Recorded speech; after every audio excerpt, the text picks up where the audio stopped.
Well, it's been very, very consistent from the start of the season that we need to really improve our defense and rebounding, and we've got to reduce our turnovers.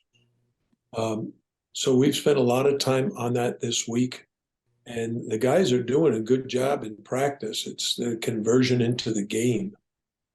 So we're playing a very tough opponent in Salle tomorrow from the Atlantic 10. They're 8-2. They have three really dynamic guards, and it's going to take a total team effort to come away with a victory. Hey, Jim, sorry to make you stay there for another couple of minutes. I just wanted to ask you, you mentioned that it's not converting over to the game, the work you're doing in practice. Where's the disconnect? Because I don't think you really had to deal with this sort of thing in the past. It seems like you can fix it pretty quick. So why is it maybe taking a little longer or being a little more difficult this year? I think the starters are in a good position. They're the ones that have to reduce the turnovers. They share the ball pretty darn well. We're shooting good percentages, but some of our shortcomings come in maybe making some passes that are ill-advised.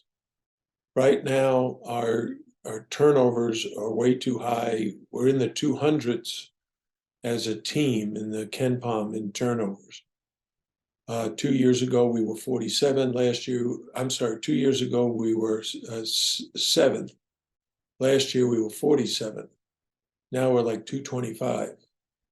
So our starters really need to reduce their turnovers by not dribbling so much. We've emphasized it in practice. We've actually now have a rule, only 2 dribbles, and then either shoot it or pass it. Now, will that convert over to the games? Hopefully. The defense is challenging. Most of that comes from our bench. The subs are young, haven't played a lot of minutes, and really need to improve at that end of the floor. And we're working on that.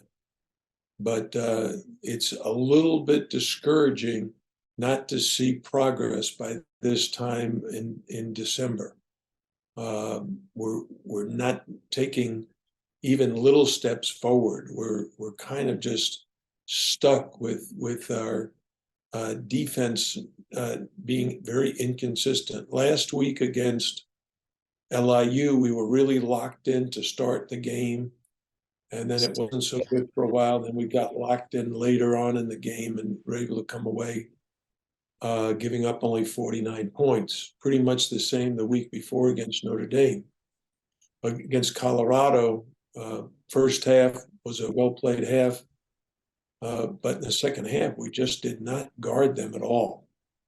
And they're a good offensive team, but we should have defended them much better in the second half.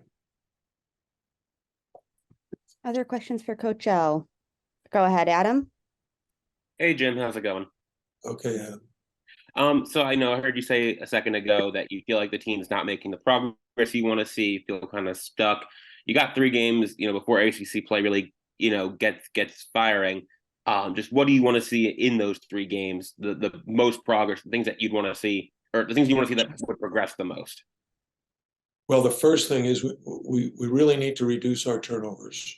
That's the most important thing on offense, because when we turn the ball over, we don't even get to play defense. It's a steal, it's a fast break layup for the other team. The second is the defense and the rebounding, a combination of those 2 things, where we have to show the ability to take away the paint, not give up so many layups, and still put pressure on the ball and take away the 3.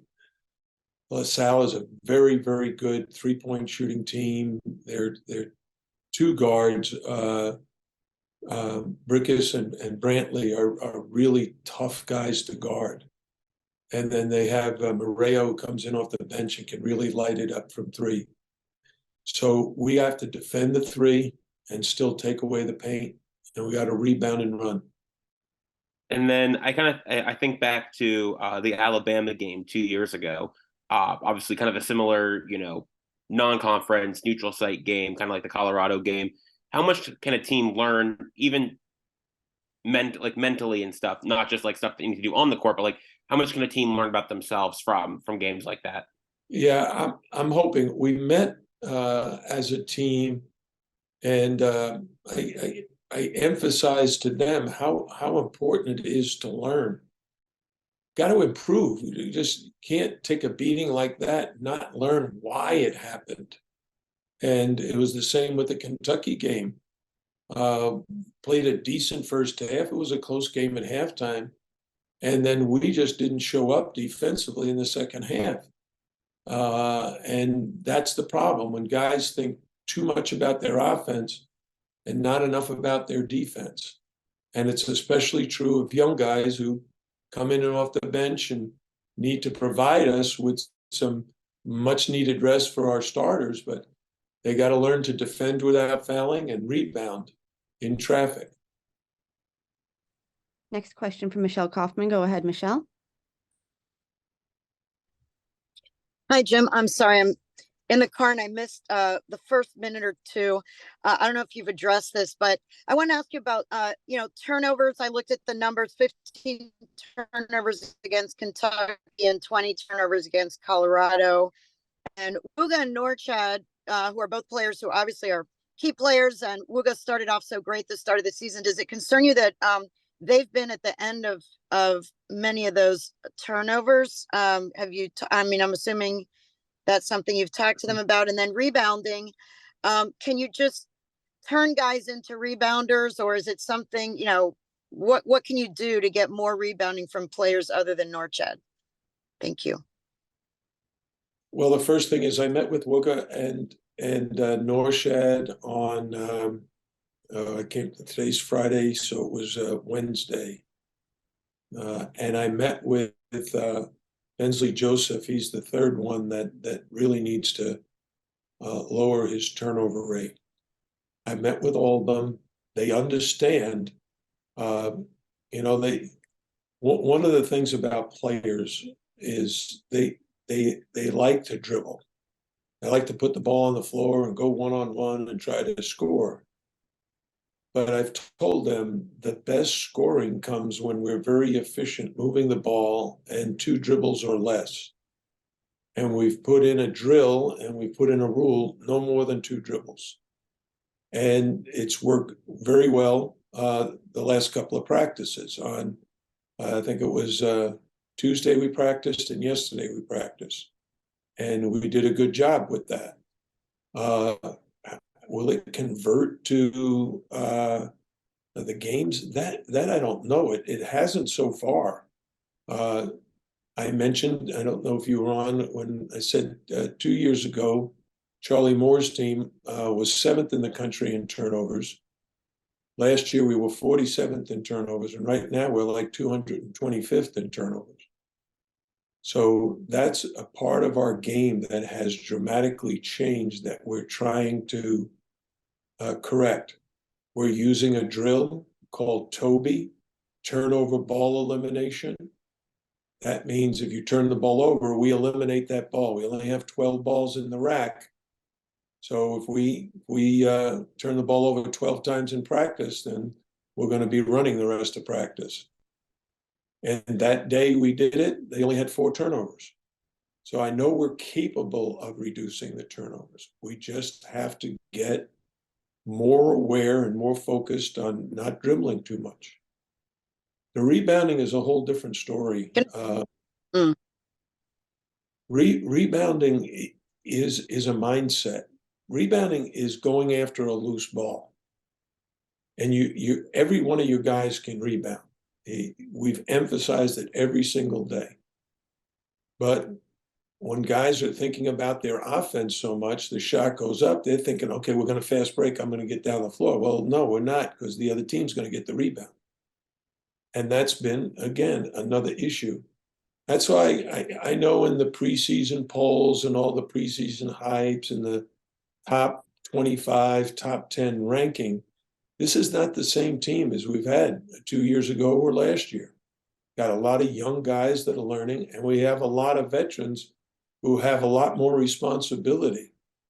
And Wooga Poplar is a very good example. Norshad Omier is a very good example. They are now the leaders. They're replacing our two leading scorers from last year, Jordan Miller and Isaiah Wong. And they have to learn what Jordan and Isaiah did to become very efficient. You don't try to do too much. You try to do very little, but do it great. Be not a jack of all trades, but a master of one. And I'm talking to them about it. They know it. I've sent them videos on it. And the idea is, and the thought of the day yesterday was, we have to improve. Yeah, I was just, my follow-up was going to be what's different from last year, because those three guys you're talking about are veterans, but you just answered it, I guess. The difference is Isaiah and Jordan are not here. Those three guys are still here, but without those two, their roles are different, and they have to learn to do what Isaiah and Jordan did. I mean, that sort of answered that question. What was the difference from last year to this with those same three guys? Well, 1 second, please. Someone, I think he hung up. Shane, are you there? I'm doing a interview. Are you here yet? Okay, I'll call you when I get off of the interview.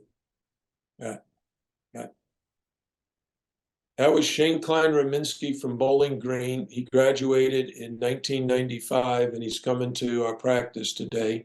He was the leading field goal percentage shooter in the country his senior year. He was a very, very good player. He coaches now. He does a lot of individual skill work. They just wanted to come and watch practice. But the answer is yes, their roles have changed. And with more responsibility, you get more freedom.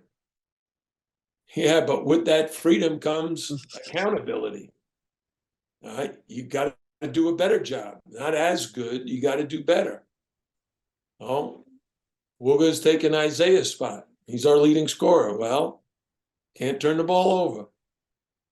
Norshad is now our second leading scorer. He's taken Jordan's spot. But Jordan was probably not only the most underrated player in the country, he was probably the most efficient player.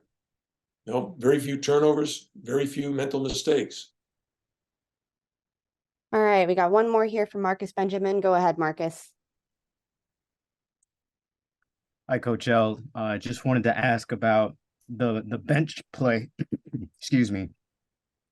You've had to gone into your bench maybe a little bit more than last year. How important is it that you get a significant contribution from your bench this season? Yeah, right now that's probably the whole key to our progress. We need the guys who come in off the bench to really contribute. Doesn't have to be points. It's nice if it is additional points, but it has to be defense and rebounding. If you look at the four guys who come in off the bench, Keyshawn George is 6'8". He's taller than any of our starters. Christian Watson, he's 6'7". He's as tall as any of our starters. AJ Casey, he's 6'8". He's taller than any of our starters. And Michael Nwako's 6'10". He's the tallest guy on the team.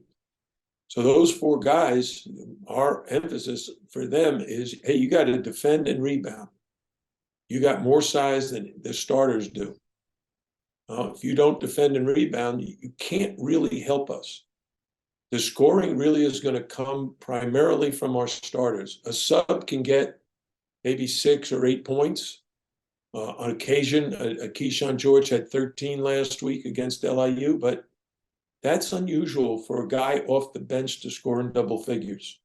But it's not unusual for the starters, all 5 of them, to be in double figures. So the starters got to produce the points and get us out in front. The subs got to come in and maintain that position and do it with their defense and rebounding.